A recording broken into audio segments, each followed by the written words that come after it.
تفكرت المرقه البيضاء. تفكرت المرقه البيضاء.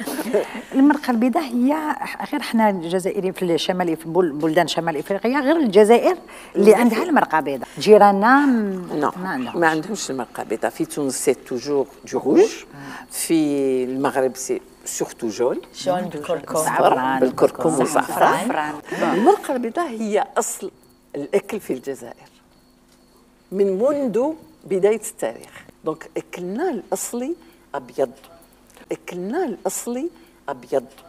دونك مادام ما عندناش حاجه ملون لي صوص روج، دونك اون مانج منطقيا لوجيكمون علميا منطقيا كانوا ياكلوا اجدادنا مرقه بيضاء. سي ابخي كو ولد السي محمد الدقاق، الاب تاع العطريه في الجزائر، الاب تاع العطريه سي لو بير. علاش راني نقول لك الاب تاع العطريه؟ على خاطر في السنوات نتاعو الله يرحمه، في سنوات جدي من قبله ما كانش الناس يعرفوا لي زيبيس.